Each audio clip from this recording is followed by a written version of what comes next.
अरविंद सावंत। धन्यवाद अध्यक्ष जी।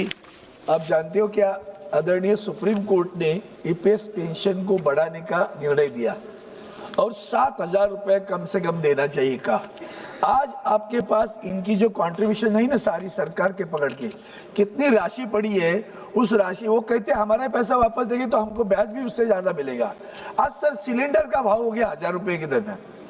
1,000 रुपए पे क्या होने वाला है? दो चीजें मेरी क्वेश्चन है, 15,000 की मर्यादा को बढ़ाएंगे कि नहीं बढ़ाएंगे, वो मर्यादा तो 25-30 हजार करो, और 7,000 रुपए पेंशन देने के बारे में सरकार कौन से कदम उठा रही है? धन्यवाद सभापति। माननीय अध्यक्ष जी, देश में पेंशन योजना में अलग अलग तरीके का सुधार हो रही है सर। इसमें पहली बार केंद्र सरकार बैंक सिस्टम जैसे पेंशन को बनाने के लिए हम ओपन रखा है। एंड अभी कोई भी पेंशनर हो, केवल पेंशन ईपीएफओ में नहीं, बैंक के मूलक भी वो पेंशन ले सकते हैं। एनी ब्रांच और एनी बैंक से वो ले सकते हैं। इसको डिजिटाइज करने के लिए भी हम कोशिश किया है सर। ऐसे ही free pension free doorstep से हम देने को भी हम शुरू किया है सर।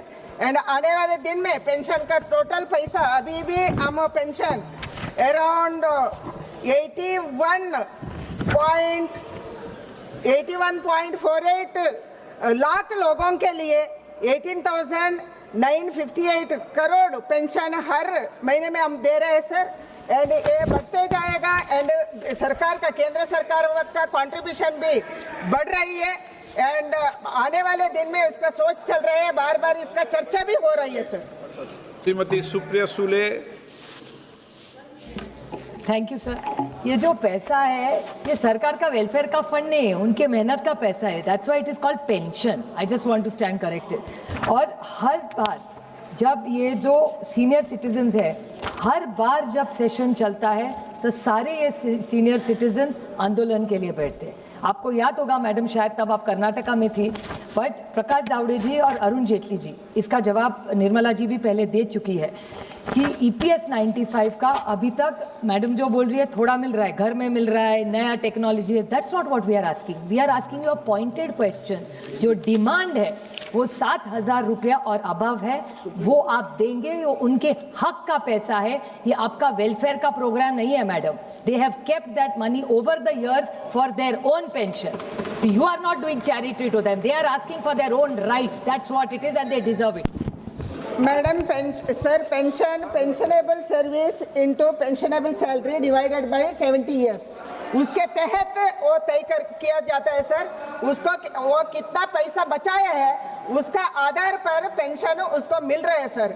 बट पहले काम किए थे, 50 साल पहले कोई कम सैलरी में काम किए थे, उसको कम पैसा मिल रहा है। इसके कारण हमें 1,000 तक उसको बढ़ाया। वित्त मंत्री जी। Sir, this is a very sensitive issue, sir. And I know the delegations have met all of us.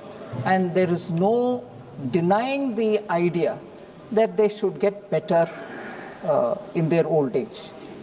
And the answer given by the Honorable Minister explains the technical constraint, the amount in the pool, and the money that comes out of it in the name of wherever you invest and earn out of it is not adequate to meet the, I'm just saying, subject to correction. Originally, some people had met me also and said nothing less than 10,000 at that time. It was not going to be possible for us to give from that money which has been earned from that corpus, to give that 10,000. Post that, several times the delegation, and there are different groups who come with different set of leaders, and all of them are affected. They come and they tell us, no, all right, if it is not 10,000, tell us what you can give us. And that is where the discussion, it is taking a bit of a time, because it's a bit of a dharma sankat. Money is not adequately, money earned out of it is not adequate to meet the first expectation that they had. And with consideration, with a lot of sensitivity, the departments are talking. Let's see what can come out of it. Hema Malini ji भी बहुत आती है इस पर लेके। हाँ sir.